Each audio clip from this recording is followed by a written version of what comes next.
মুসা আলাইহিস সালাতু ওয়াস সালামের যুগের একজন মহিলা নিজেকে গুনাহ থেকে বাঁচানোর জন্য কিভাবে ধৈর্য ধারণ করছে। মহিলা একজন জালেম বাদশার কাছে গিয়ে বলে, ও জুলকিফিল ভাই, আমার আম্মা অত্যন্ত অসুস্থ, আমার বেশ কিছু টাকা দরকার, তুমি আমাকে টাকা হাওলাত দান করে দাও।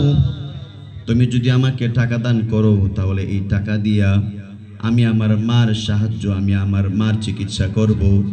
জুলকিফিল ডাক দে বলে, মহিলা, আমি মানুষকে বিনা স্বার্থে কখনোই মানুষের উপকার আমি করতে চাই না, করিও না।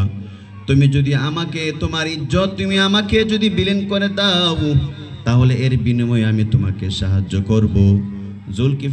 জুলকিফিলকে তখন ওই মহিলা ডাক দিয়ে বলে, না না, আমি আমার ইজ্জত তোমাকে বিলীন করতে পারবো না। প্রয়োজন আমার মা যদি চিকিৎসাও ছাড়া যদি মারা যায়, মারা গেলে মারা যাবে, এরপর আমি তোমাকে আমার ইজ্জত কখনো আমি তোমাকে দান করতে পারবো না। মহিলা তখন তার বাড়িতে চলে গেছে, গিয়া দেখে তার মা অসুস্থ, বিছানার মধ্যে পড়ে আছে। মার চেহারা দেখে মহিলার তখন মন গলে গেছে, আর ডাক দেয়া বলে, আমার ইজ্জত দিয়ে আমি কি করব? আমার মা যদি আমাকে রাইখা দুনিয়া থেকে চলে যায়, বিনিময়ে আমার ইজ্জত আমি আমার লুণ্ঠন করব, এরপর আমি আমার মাকে বাঁচাইব। নিজের মাকে বাঁচানোর জন্য তখন জুলকিফিলের কাছে মহিলা চলে গেছে।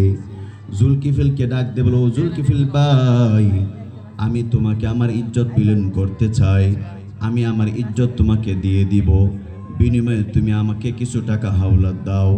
তখন জুলকিফিল ওই মহিলাকে কিছু টাকা হাওলাত দান করলেন। এই দুনিয়ার মুসলমান এই মহিলা টাকা নিয়ে তার মার চিকিৎসার জন্য তখন হাসপাতালের মধ্যে চলে গেছে। চিকিৎসা করাইয়া নির্ধারিত সময় তখন জুলকিফিলের দরবারে হাজির হয়েছে। জুলকিফিলের কাছে আয়েশা তখন বলতেছে, ও জুলকিফিল, তুমি আমাকে টাকা দান করেছো, আমি তোমার ওয়াদা রক্ষা করব। আমি তোমার সঙ্গে ওয়াদা করেছিলাম আমি আমার ইজ্জত তোমাকে দান করব। নাও নাও, তুমি আমার ইজ্জত এবার লুণ্ঠন করো। জুলকিফিল আনন্দ চিত্তে তখন নিজের দরজা নিজের জানালা লাগাইতে লাগলো, আর মহিলাকে ডাক দে বলে, মহিলা, তুমি জিনার জন্য এই মুহূর্তে তুমি প্রস্তুত হয়ে যাও, আমি এই মুহূর্তে তোমার সঙ্গে জিনা করতে। শরীর ভালো নাই, মাত্র ডাক্তারের কাছে চিকিৎসা করাইলো।